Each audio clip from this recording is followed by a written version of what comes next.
Marc, je me demande tout le temps, est-ce que nous sommes des Français qui vivent en Amérique ou des Américains qui parlent français? Ouais. Toi qui connais très bien, tu as vécu en France Pendant bout de temps, un an.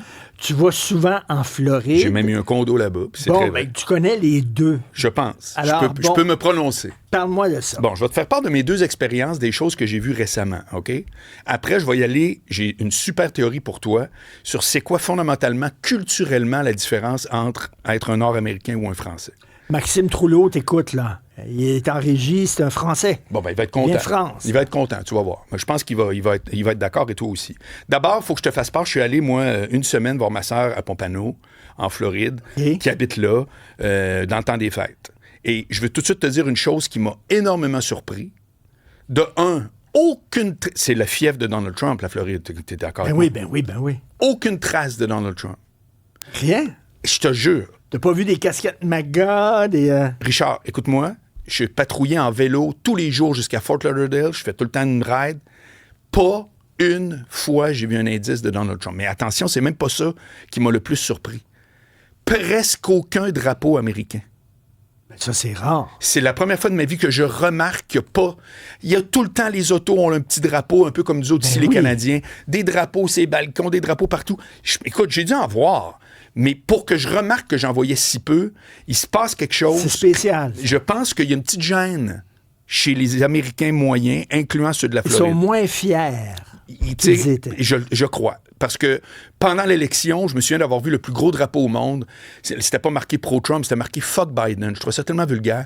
Le gars, non mais sérieux, là, puis lui il était content, il se promenait le dimanche avec sa famille. Mais un drapeau gros, là, comme 4 écrans de même. « Fuck Biden ». Sais-tu? Alors, c'était vraiment très différent. Mais moi, je me sens très bien aux États-Unis en général. Rappelle-toi qu'après la Floride, j'ai fait un 2 nuits en New York. Bon, j'adore être aux États-Unis. Tu te sens pas étranger Pas quand tu vas là? Pas pantoute. Pas pantoute. Je sens que je suis à une place que j'aime, qui est différente, mais qui me pose absolument aucun problème. Moi, quand je suis allé à Chicago, qui est une ville que j'adore, c'est une de mes villes préférées aux États-Unis, puis que je suis entré dans un très grand musée, puis que vu à l'entrée du musée, c'était marqué laissez votre gun ici, laissez votre arme à feu à l'entrée. Oui. Je me suis dit, on est ailleurs. C'est vrai. Moi, j'ai jamais vécu ça, par contre. J'ai jamais vécu aucun... J'ai pas de rapport avec les armes à feu en Floride ou... puis surtout à New York, là, ça n'a pas rapport. Quand j'étais en France, pour y avoir vécu, puis j'ai 50 ans, j'ai travaillé ce projet, mais j'ai donné 100 shows en France. J'ai vraiment aimé ça. Et qu'est-ce qui fait la différence entre les deux? Puis pourquoi je me suis dit, je vais aller en France et non pas je vais aller à New York? Manifestement, j'aime les grandes villes. C'est la langue. C'est pas juste que je suis plus habile puis que j'aurais pas pu aller donner des shows en anglais, c'est pas vrai. Oui, je suis bilingue, mais pas assez. La réalité, c'est que j'aime l'usage de la langue française en France. Moi, c'est pas pour rien que j'écoute toutes les radios françaises. Chaque matin, j'allume ça, bang, je suis sur France Inter, j'écoute toutes CNews, j'écoute toutes. Pourquoi? Parce que j'aime leur formulation, leur tournure de phrases, les images. Le sens de la répartie. Ça, c'est en plus une habileté, exact. Tu fais un micro-trottoir en France, là. C'est pas comme ici, là. Mais non. Ici, c'est comme... Complètement. Là-bas, là, tout le monde... J'ai le doigt, ouais. Mais oui. Ouais, exact. Maintenant... Là-bas, tout le monde parle quasiment comme Mathieu Bock-Côté. Ben, écoute, je sais pas jusqu'à ce point-là, parce que Mathieu, c'est un peu quand même... il est dans une belle ligue. Il est dans une belle ligue. Mais, alors, moi, je trouve que les deux places... Alors, là, on pourrait répondre à ta question. Est-ce qu'on est plus des Nord-Américains qui parlent français ou des Français qui vivent en Amérique du Nord? Voici ma théorie. D'abord, ce que tu parles là, c'est culturel. La culture, c'est deux affaires, pour moi. Il y a la culture qui est notre personnalité, donc ce dont on hérite, on hérite de la famille, mais on hérite aussi d'un paquet de coutumes, d'un paquet, ça vole dans les airs, là, ça date de loin, ça se propage, on est, puis voici les gens. C'est qu'il y a cette culture-là, mais il y a aussi la culture qu'on consomme. Puis une des belles définitions de ça que j'ai déjà entendu, c'est que la culture, c'est ce dont tu t'ennuies quand tu t'en vas en vacances. Oui, c'est vrai. Si tu dis, c'est bon. Ça peut être ce que tu veux. Ça peut être le plat de ta mère qu'elle te fait, qu'elle aime donc ton pâté chinois. Ça peut être un quartier. C'est ça, la culture. Puis de l'autre côté, c'est ce dont on est imprégné puis qu'on hérite. Alors, voici ma théorie. Je pense que ce qui fait la différence entre l'Amérique du Nord puis la France, puis nous autres, on est dans le milieu, c'est le rapport au travail. Le rapport au travail, c'est beaucoup de choses. C'est l'argent. C'est ce qui nous occupe à temps plein dans notre vie active. C'est énorme. Écoute bien ça. En Amérique du Nord, le travail, c'est une valeur de droite.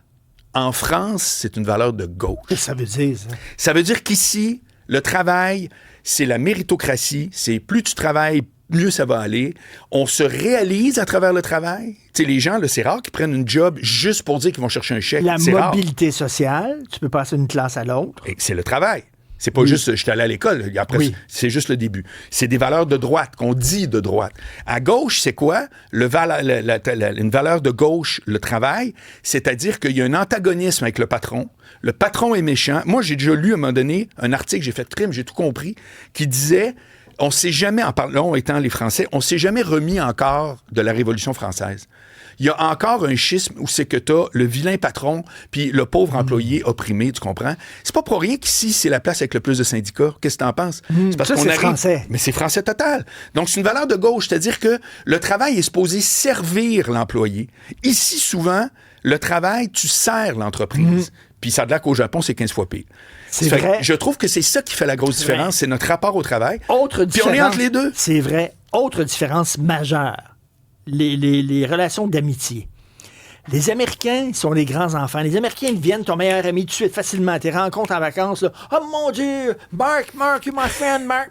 Puis là, ils te donnent leur adresse, là, puis ils disent, when you come to Chicago, Mark, come to... Ils veulent pas te voir. Non. Ils veulent pas que tu te pointes. Je comprends. Mais, tu sais, ils font semblant d'être super proches de toi. Ouais. Les Français, c'est dur en maudit d'établir une relation amicale avec des Français, d'entrer dans un groupe. Ouais. Mais quand tu rentres, c'est à la vie, à la mort. Ben, moi, je le vis avec quand mes amis de France. Quand tu deviens ami avec un Français, c'est à la vie, à la mort. Mais c'est dur. Les Américains, c'est facile, mais ils peuvent te trahir demain matin. C'est qu'il y a un côté, dans la culture anglo-saxonne, il y a un côté très, en anglais, on dit user-friendly en informatique. Childish, facile. comme des enfants. Oui, puis c'est comme la première vitesse se fait très aisément, puis se rendre en 5e, c'est compliqué. Exactement. Mais t'as raison. Les Français, c'est dur en maudit de rentrer. Oui, vraiment. Non. Mais après ça, je pense aussi, c'est effectivement, ces deux affaires-là. Le travail. Mais tu sais, le travail, t'entends les chauffeurs de train là-bas, à les entendre, là, ils sont comme dans le temps du zoo là. En train avec des pelles de charbon. J'accuse mon charbon, Ben oui, là, tu sais, franchement. Oui, complètement. Oui. Mais c'est pour ça que c'est dur à les répondre. Les charges sociales aussi. Non, les acquis sociaux. Quand t'es un patron là-bas en France, les charges sociales, c'est complètement débile. À lui, ça coûte, je pense, c'est 135, puis il en reste 85 ou Maxime. Un truc du genre. Marc, Max. Je vois tes paroles, je suis 100% d'accord avec toi, Richard, sur l'amitié, 100% vrai, que c'est dur d'arriver dans un groupe d'amis, mais dès que tu es dans le groupe d'amis, t'es comme presque un frère. C'est pas tout le monde, on ne fait pas une généralité, mais c'est exactement sur le lien avec le travail. Je suis entièrement d'accord avec toi, Marc, même si je trouve qu'en France, c'est difficile. La relation avec ton boss, ton supérieur est plus difficile. Disons que, je sais pas, la relation. Mais vous êtes archi-hiérarchisé en France. Oui. C'est fou furieux, là. Oui, mais parfois... Être ami avec ton patron, t'oublies ça, Richard. J'ai l'impression que parfois, il y a moins de respect, je mets des guillemets, entre ton boss et les travailleurs, en fait. C'est plus difficile. J'ai l'impression qu'ici, au Québec, et peut-être aux États-Unis, que je connais moins bien, il y a plus une relation de collègue, alors que tu sais que c'est ton chef. Tu vois ce que je veux dire? Il y a du respect, mais tu vas avoir un lien beaucoup plus fort. Absolument. Alors qu'en France, c'est vraiment... C'est vertical. C'est ton boss... Et tu le vois et point barre. Ben alors, ça répond quand je te dis que vous n'avez pas quitté la Révolution tranquille. C'est encore le roi qu'il faut couper la tête. Exactement ça. C'est très intéressant. C'est très intéressant. Merci, Maxime Trouleau. Merci, Marc. Grand plaisir. À demain. Salut.